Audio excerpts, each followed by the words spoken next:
Tony Award classic The Trip to Bountiful has arrived here at the Dock Street Theater in downtown Charleston. Today, I talk with someone who's guest directing this play, Julian Wiles of Charleston Stage, for this edition of Quintin's Close-Ups. And if you haven't already, subscribe to my YouTube channel and like Quintin's Close-Ups on Facebook. Julian Wiles. Hi. Glad to be here. Welcome to Quintin's Close-Ups. Thanks. You know, obviously, you need no introduction. Yeah. But on a serious note, we all know that obviously you're a playwright. You're the founder and producing director, now retired, of the Charleston Stage, which you created back in 1978. That's right. Who is Julian Wiles today? Well, today I'm still a director. So I just directed a play here at the Dock Street, the Trip to Bountiful. Yeah. But I'm not doing the day-to-day things. So I'm not raising money. I'm not running a staff of 40, and so I can spend my morning in my garden or things like that. So that's really nice. That's really nice. What got you from retirement to now directing this play?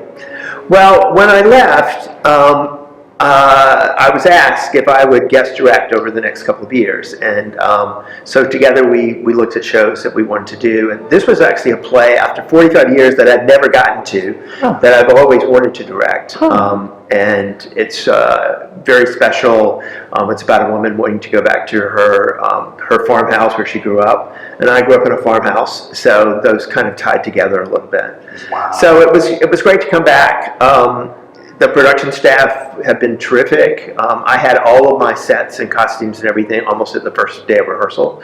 So it made the whole and I had a great cast, so it made the whole process really easy. What was the process of selecting this particular cast? Well, this cast, we had auditions, and we have, it turned out that most of the people in the cast, all but two, I had worked with over the years and done several shows with. So, and they knew each other. Yes. So it wasn't like, strangers coming together. And then the two newcomers just fit in really well too. So that made it a great process. And a lot of people think the director comes in and he has all the answers. He really comes in with all the questions. And together the actors bring so much to it, and a director's job is somewhat to edit what they're doing and to say, okay, well, let's keep this and make a little bit more of that. And it really, a great production is when the actors bring so many things to it, including their own lives. Wow. I want to get back to that in just a second. But what more questions did you have for A Trip to Bountiful when you first directed this? Well, part of the challenge of the Trip to Bountiful is it is a trip. There are 5 sets. So we started out in a 2-bedroom apartment in Houston. We go to a bus station in Houston. We get on a bus. We go to another bus station in a small town called Harrison, and then we finally reach the town of Bountiful, Texas, which is where Mrs. Watts is from. And so working with Adam Jaley, who's our who co-designed the set with me, it was really important that we figure out a way to go to all those 5 locations without having to drop a curtain and everybody waiting for it to. So it very much flows together. And so the design itself is very clever in the way that we're able to move things around. So when you all went to those 5 locations, Julian, where did your mind go to? Well, my mind actually, because it starts in 1953. I was actually born in 52. So the late 50s I knew. So I knew what bus stations look like. And in fact, there's a scene in the second act where they go to a bus station in a small town, and instead of that being like, a building with a room, it's actually a country store. Because when I was a kid, buses stopped at the country stores around. You could go from here to Greenville, and you probably would stop in all these small towns, and they didn't all have a bus station, but they had a country store because that was a place you could get off and get a Coca-Cola or have a restroom or things like that. And so that's how they served back in those days. Wow. So it takes us back. I mean, the thing that's nice about the play is it takes us back to another era and another time. What is the biggest difference about those bus stations from the 1950s to right now? Well, very few exist. Now we fly most places or we drive ourselves. But buses really were the mainstay in those years from getting to place, especially in small towns. They served small towns. Mrs. Watts in the play actually wants to take a train back to her hometown, but the trains aren't running anymore. So that's why she ends up at the bus station. Whoa. And speaking of which, I know you all follow 80-year-old Mama Watts as she sets off on the adventure of a lifetime, determined to run away from her son's cramped city apartment and controlling daughter-in-law and return home to the town of Bountiful, Texas one last time. So who is Miss Mama Watts? Well, Mrs. Watts is a very interesting character. She's 84 years old, played by an 84-year-old actress. And she grew up on a farm. And when the farm played out, to be sure she could educate her son, she sells the farm. And then the son gets educated, and he has a job in Houston, Texas, and they live in kind of a cramped apartment. He's been ill, so it's slowed down how much money he could make. And she's a person that grew up, with birds around and cotton fields everywhere and all these beautiful trees and rivers, and it's near the Gulf of Mexico. And she's suddenly confined to 2 small rooms, and it drives her crazy, and she can't wait to try to get back. And they won't take her, which is kind of sad. And so she goes herself. She runs away from home. I hope I'm not getting too ahead of myself, Julian, but what resources did Mama Watts have prior to taking this trip? Well, she had some Social Security money, and so and the family relied on that a lot. So, but she hid her Social Security check. So when she ran away from home, she had this check, and if she could find a place to cash that, she would have the money to give her the resources to go back. Wow! It's somewhat unrealistic because she wants to go back there and live. But when she gets there, the house is not in livable shape, which is kind of sad. But she has this kind of epiphany that getting back to this place that meant so much for her was really all she needed to do to feel like her world had not a good end, but a good way to close a life's experience, I think. I know that she relied a lot on her faith. What was that steadfast faith for her throughout this entire ordeal? Well, she does have faith. She loves singing hymns, and she sings softly and tenderly all the time, which has a whole chorus about coming home. It drives her daughter-in-law crazy. She meets this lovely young girl on a bus, and they share hymns. She shares a favorite psalm with her, and so her faith, guides her. She has a great speech in the play where she says, "Everything today turned out fine. I guess God was with me today." And then she says, "I wonder why God's not with me every day."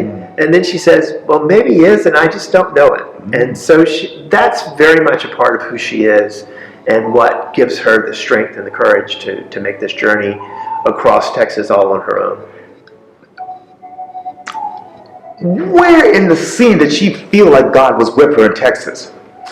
Well, she certainly feels like her dream is fulfilled when she gets to Bountiful, and especially when she gets to the town next to Bountiful, because there's no bus that goes to Bountiful anymore. In fact, the town has almost no one living there still when she goes back.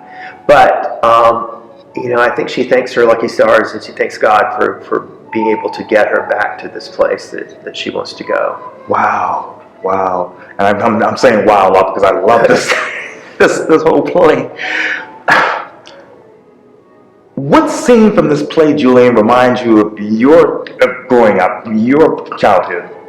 Well, certainly when Mrs. Watts gets home, she gets back to her farmhouse, and it's a very small farmhouse. And my grandparents, who grew up in Barnwell, my grandfather was a farmer. They grew up in very humble circumstances. They had a very small wooden house that they raised 5 kids in. Wow.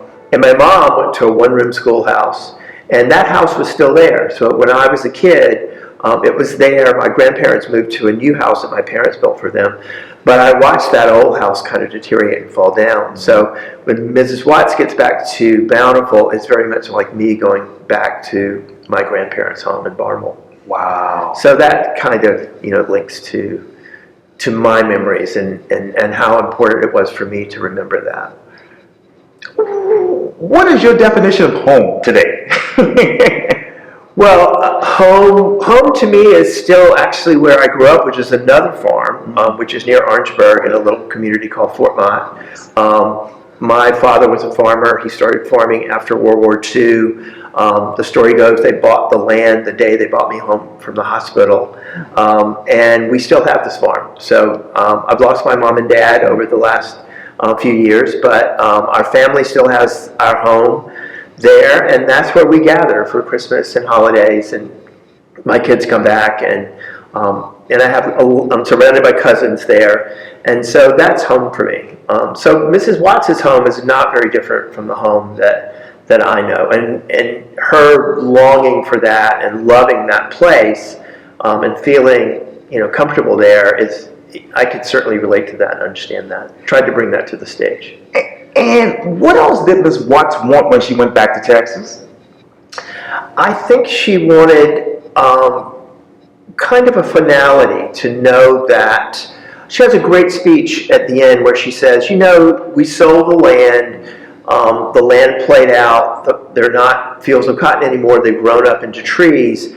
And she says, but I bet another generation's going to come and cut down those trees and plant more wheat and cotton and corn, and it'll start over again. So she sees this kind of cycle of life. And the playwright Horton Foote, who is most famous for writing the screenplay for To Kill a Mockingbird, he has that too. He has her. She meets this young girl on a bus who's starting her life and her family and her. She's just married, and so you have kind of this circle of life in the play itself. So you have this younger, and then Mrs. Watts' son and daughter-in-law are kind of middle-aged, and then she's toward the end of her life. So the playwright is very, it's part of what makes the play so beautiful, because it's very human, and it covers, so many life experiences. And speaking of those life experiences, Julian, what did the girl on the bus that Miss Watts met, what did she and Miss Watts have in common? I think what they had in common was family. The young girl was just married. Mrs. Watts talks about the great love of her life, and they share that, and how important that was for them, and how that influenced their life's journey. So even though one person's 84 and the other person's in their 20s, that spark of love and family and relationships was still very much burning bright for both of those people. So when people come here to the play here at the Dock Street Video, what do you want them to walk away with? I want them to walk away reflecting on their own families, on their own homes. Even when we go on vacation, we can't wait to get back home. And get in our own bed and be back and get into their own routine. As much as we, love getting away. Right. I think people coming to the play will relate to that. They'll relate to grandparents, and they'll relate to younger people that are starting on this life journey as well. And that's, there are no lightsabers, there are no superheroes, but it's just a play about wonderful human beings finding their way in this world. And how could we go about getting tickets for this? The best way to get tickets is to go to charlestonstage.com. You can buy tickets online 24 hours a day. And there are also tickets at the door, but the best thing really to do to get the best seats is to go online at charlestonstage.com. D. Julian Wiles, thank you so much for your time. And again, welcome to Quintin's Close-Ups. All right, thanks so much. Thank you.